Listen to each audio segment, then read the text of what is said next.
Hello दोस्तों, आज के इस वीडियो में हम एग्रीमेंट के ऊपर चर्चा करने वाले हैं कि एग्रीमेंट क्या है, एग्रीमेंट कब तैयार की जाती है और एग्रीमेंट का ड्राफ्ट कैसे तैयार किया जाता है और साथ ही साथ हम यह भी जानेंगे कि एग्रीमेंट का क्या इंपॉर्टेंस है। मैं हर टॉपिक पर विस्तार पूर्वक चर्चा करने वाले हैं, केवल आपको इस वीडियो को अंत तक देखना है। मैं हर डाउट को क्लियर करता चलूंगा और हाँ, यह वीडियो तो सभी को देखना चाहिए क्योंकि यह बहुत ही नॉलेजेबल वीडियो है और मैं बार बार कहता हूँ, नॉलेज इज पावर।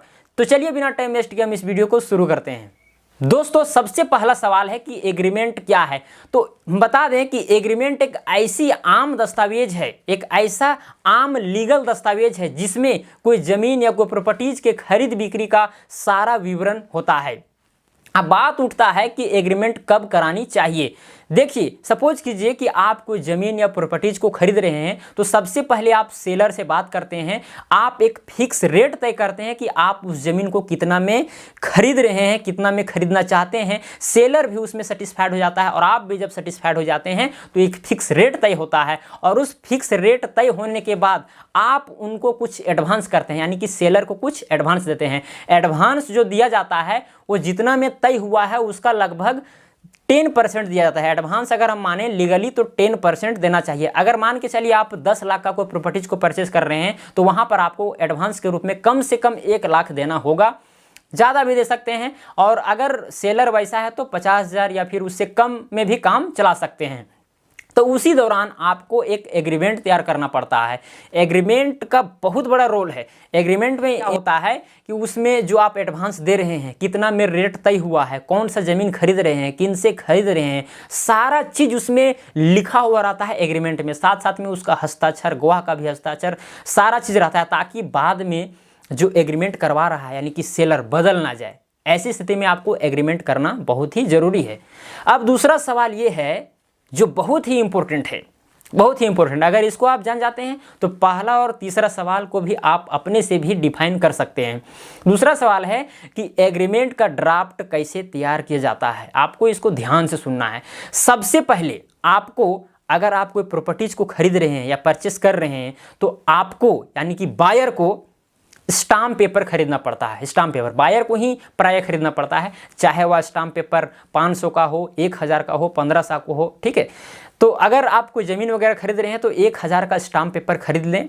अब उसमें क्या होता है, स्टाम्प पेपर में सेलर और बायर यानी कि विक्रेता और क्रेता दोनों का उसमें पूरा फुल डिटेल यानी एड्रेस वगैरह लिखा हुआ रहता है। दूसरा चीज़, सेलर किस प्रॉपर्टीज को बेच रहा है, किस जमीन को बेच रहा है, उसका सारा डिटेल होता है, उसका पूरा चौहद्दी लिखा हुआ रहता है एग्रीमेंट में, ठीक है। अब इसके बाद जो दूसरा चीज़ लिखा जाता है, ये लिखा जाता है कि जो आप प्रॉपर्टी खरीद रहे हैं यानी जो प्रॉपर्टी सेलर बेच रहा है वो कितना में बेच रहा है, फिक्स रेट क्या है, वह रेट भी उसमें लिखा होता है। और उसके बाद में कितना आप, जो रेट तय हुआ है, आप उसमें से कितना एडवांस उसको दिए हैं, ये भी उसमें लिखा होता है। अब तीसरा पॉइंट में ये भी लिखा होता है कि जो एडवांस तो आप दिए हैं, जैसे 10 लाख का संपत्ति खरीद रहे हैं, आपने 1 लाख रुपए एडवांस कर दिया है, बच गया है 9 लाख। तो 9 लाख को आप कब तक आप उसको पेड कर देंगे सेलर को, ये भी उसमें लिखा हुआ रहता है। और यह बेसिकली 2 से 3 महीना का ही समय रहता है, उसके अंदर ही आपको सेलर को पैसा पूरा पेड कर देना है। और पेड करने के बाद आप जानते हैं कि सेल डीड इसके बाद बनता है। सेल डीड का मैं अलग से वीडियो बना दूंगा, आप देख लीजिएगा इसी चैनल पर। अगर अभी तक मेरे इस चैनल को सब्सक्राइब नहीं किए तो सब्सक्राइब भी कर लें और साथ साथ में बेल आइकन को भी प्रेस कर लें। देखिए, पेमेंट थ्रेशोल्ड तो लिखा हुआ है, ठीक है। तीसरा पॉइंट में क्या रहता है, पेमेंट थ्रेशोल्ड यानी कब तक पैसा देना है, कितना देना है, ये सारा चीज़ उसमें लिखा होता है। चौथा पॉइंट में ये भी लिखा होता है कि अगर किसी कारणवश बायर या फिर सेलर जमीन बेचने या फिर खरीदने से मुकरते हैं यानी कि पीछे हटते हैं तो उसमें डिफ़ॉल्ट पेनल्टी भी लागू होता है। जैसे कि मान के चलिए बायर खरीद रहा है ज़मीन को, ठीक है, तो बाद में वो सोचता है कि हम ज़मीन को नहीं खरीदें, तो जो वो एडवांस दिया है उसको एडवांस अब मिलेगा नहीं। ये भी इसमें दर्ज होता है। किसमें, एग्रीमेंट में ये चीज़ दर्ज होता है कि अगर बायर पीछे हटता है ज़मीन खरीदने से तो जो भी एडवांस दिया है वो उसको नहीं मिलेगा। लेकिन अगर सेलर पीछे हटता है उसको बेचने से तो जितना भी एडवांस उसको दिया गया है उसका दोगुनी उसको भुगतान करना पड़ेगा। यानी अगर 1 लाख रुपया एडवांस लिया है सेलर ने तो अब अगर वो पीछे हटता है तो उसको बायर को 2 लाख रुपया देना पड़ेगा, तभी वह उस प्रॉपर्टीज को बेचने से पीछे हट सकता है। अब जो अगला स्टेप जो दर्ज होता है वो बहुत ही इम्पोर्टेंट है, क्योंकि आप जो ज़मीन को खरीद रहे हैं, जिस प्रॉपर्टीज़ को आप खरीद रहे हैं, उसमें से उस व्यक्ति ने यानी सेलर ने कहीं लोन वगैरह तो नहीं लिया है।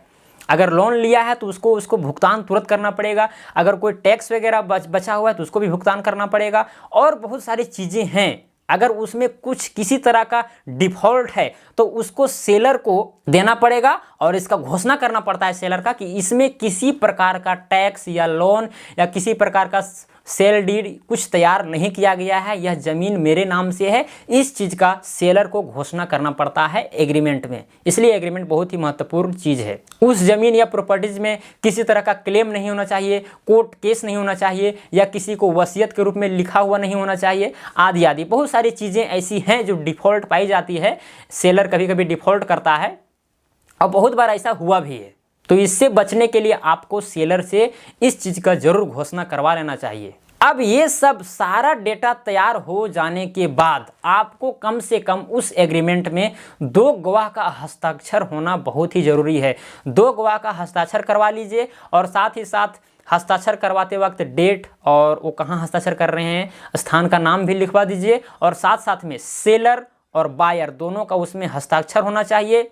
हस्ताक्षर हो जाने के बाद वह जो एग्रीमेंट है वैलिड हो जाता है।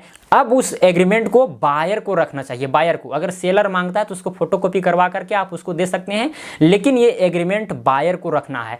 अब हम लोग जानते हैं तीसरा सबसे बड़ा सवाल कि एग्रीमेंट का क्या इंपॉर्टेंस है। तो हम एग्जाम्पल के माध्यम से इसको समझने का प्रयास करते हैं।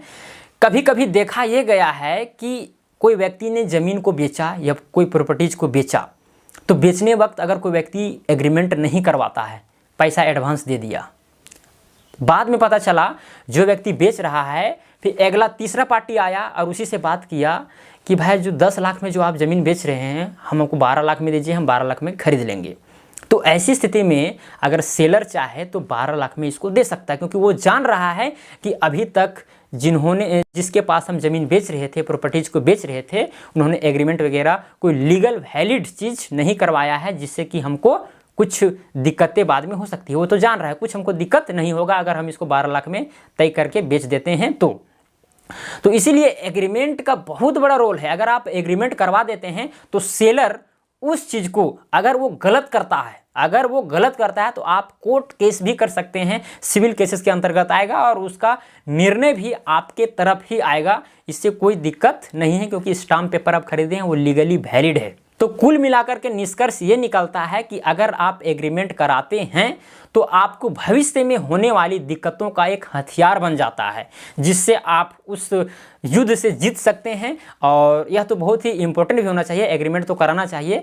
और मुझे उम्मीद है कि कैसे एग्रीमेंट बनाया जाता है, उसका क्या इम्पोर्टेंस है और एग्रीमेंट क्या है, ये सारा टॉपिक आपको क्लियर हो गया होगा। आज के लिए इतना ही, अब मिलते हैं अगले वीडियो में। धन्यवाद।